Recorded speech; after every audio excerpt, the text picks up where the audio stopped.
नमस्ते ताई. तुमचं नाव काय आहे? माझं नाव प्रांजल प्रवीण मोहिते. बरं, तुम्ही काय काम करता का? हां, मी एक गृहिणी आहे. स्वयंपाकाची कामं करते. अच्छा, किती घरांमध्ये तुम्ही कामं करता? 3-4 घराची कामं करत असते आणि त्याच्यातून मग नंतर घरचं आवरून ॲडजस्ट करते. तुम्ही LIC पॉलिसी घेतली आहे का? हो, LIC पॉलिसी घेतलं कारण म्हटलं आज ना उद्या म्हणजे आपण मुलाच्या पुढे भविष्यासाठी आपल्या जर जीवाला अपघात वगैरे काही झालं तर त्या मुलांना आज ना उद्या तेच पैशाचं एक आधार होईल. त्या संदर्भात मी LIC पॉलिसी काढून घेतलेली आहे. पॉलिसी घेण्यामागचं मुख्य कारण काय होतं? मुख्य कारण म्हणजे थोडं बचत आपण करणं हे चांगलं असतं, म्हणजे पुढच्या आपल्या आयुष्यासाठी, मुलांच्या आयुष्यासाठी. बरं, पॉलिसी भरताना काही अडचणी आली का तुम्हाला? हो, थोडंफार येते अडचण, पण तरी पण त्याच्यातून मार्ग शोधते मी. काय नाही काय काढतो ते मार्ग. बरं, भविष्यासाठी पॉलिसी किती महत्त्वाची वाटते तुम्हाला? भविष्यासाठी म्हणजे मुलांचं पुढचं शिक्षणासाठी कोणत्याही. पण तुम्हाला असं वाटतं का की LIC काढणं योग्य आहे? LIC काढणे योग्य आहे. प्रत्येक माणसाने ते LIC काढलंच पाहिजे. बरं, इतर महिलांना तुम्ही LIC बद्दल काय सांगाल? त्यांनी पण म्हणजे स्वतःचा विचार करायला पाहिजे. आपल्या मुलाचा, स्वतःचा, पुढच्या आयुष्याचा यांचासुद्धा विचार केला त्याच्यानंतरच आपण LIC आपल्याला चांगलं वाटत असेल तर काढू शकतो. त्यांच्या पण मनाला पटलं तरच त्यांनी सुद्धा काढली तर चांगलं होईल. बरं, ज्यांना वाटतं आपलं उत्पन्न कमी आहे, आपण LIC घेऊ शकत नाही, त्यांना तुम्ही काय सांगाल? त्यांना जर त्याच्यातून थोडं पैशाची बचत करायची असेल तर ते पण लोक काढू शकतील. आपण त्यांना पण पुढच्या ह्याच्यासाठी आपण त्यांना पण थोडीफार सांगायला पाहिजे, म्हणजे कसं पैशाची बचत करायची ती. बरं, तुम्हाला माझ्या कामाबद्दल सर्वात जास्त काय आवडलं? सुजाताताईंची माझी गाठभेट कधी झाली, ज्यावेळी लाडकी बहीणचे फॉर्म भरत होते त्यावेळी त्यांची माझी भेट झाली. पण त्यांच्या विचाराने मी म्हणजे ते कुठेही काही का असेल तरी मला सहकार्य करतात. प्रत्येक ठिकाणी कुठे पण काही अडचण प्रॉब्लेम आले तरी प्रांजल इकडे जायचं आहे, आपल्याला तिकडे जायचं आहे, तरी पण ताई मन खुशीने मला घेऊन जातात. आम्ही कधी पण त्यांच्यासोबत मी जात असते. LIC पॉलिसी घेतल्यापासून बचतीची सवय लागली आहे का? हो, सवय लागलेली आहे. बरं, कशी?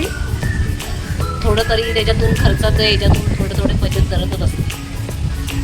बरं, आधी बचत व्हायची का की LIC घेतल्यानंतर नियमित बचत सुरू झाली आहे? बचत करायची हे सवय मला माझ्या वडिलांनी, आम्ही गावाला राहत होतो तिथे आमचे थरका सर यांनी सुद्धा म्हणजे बचत कसं करायचं माझ्या वडिलांनी सुद्धा मला शिकवलं. आपण बचत कसं करायचं. बरं, LIC घेण्याआधी तुम्ही कशी बचत करत होते? LIC त्याच्या अगोदर सुद्धा म्हणजे मी BC काढायची. BCमध्ये सुद्धा पैसे टाकून बचत करायची. मग आता BC बंद केली आणि LIC पॉलिसी काढली. बरं, घर खर्च सांभाळून तुम्ही हप्ता कसे भरता? मिस्टरांचा हप्ता घेतो घराचा आणि घर आम्ही सांभाळतो. नाही, पण तुम्ही कसं बचत कशी करता, म्हणजे घर खर्च काढून असं म्हणते? जर आपल्याला पगारातून पैसे जर पुरत नसेल तर एक्स्ट्रा काम कुठेही असेल तर आपण त्याच्यातून पैसे मिळतात, त्याच्यातून थोडंफार काढून ठेवते हप्ता. बचत केल्यामुळे तुम्हाला मानसिक समाधान मिळते का? हो, मानसिक समाधान मिळते. ओके, महिलांनी स्वतःच्या नावाने बचत का करावी असं तुम्हाला वाटतं का? हो. मुलांच्या शिक्षणासाठी किंवा भविष्यासाठी बचत किती गरजेची आहे? म्हणजे मुलांच्या पुढच्या भविष्यासाठी आपण कुठे ना कुठेतरी बचत केलीच पाहिजे. सगळ्यांनी सुद्धा केली पाहिजे आणि मी पण थोडंफार बचत करत असते. आज थोडी बचत उद्या मोठा आधार, या वाक्याबद्दल तुमचं मत काय?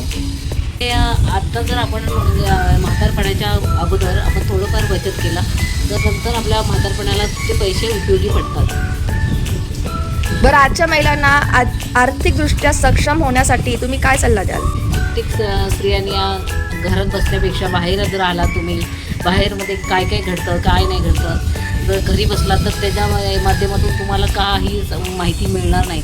बाहेर जर आपण आलात तर थोडंफार तुम्हाला सगळी माहिती मिळेल आणि कसं म्हणजे हँडल करायचं पैशाबाबतीत, दुसरे कुठे कसं बोलायचं कोणाच्या, म्हणजे त्याच्यातून आपण शिकून जातो. बरं, जर एखादी मैत्रीण म्हणाली की माझ्याकडे बचतीसाठी पैसे उरत नाही तर तुम्ही तिला काय सांगाल? तिला पण म्हणजे तिला असं सांगणार, घरामध्ये तू जास्त म्हणजे खाण्यापिण्याचं कशा बाबतीत तरी पैसे खर्च करत असेल तेच पैसे थोडे हँडल करायचे, बचत करायची त्याच्यातून थोडे. सुजाता मॅडमने मला LICच्या पॉलिसी काढण्यासाठी मार्ग दाखवला ही पॉलिसी खूप चांगली आहे.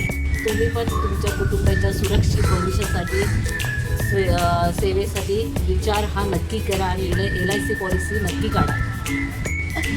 धन्यवाद सुचेता मॅडम.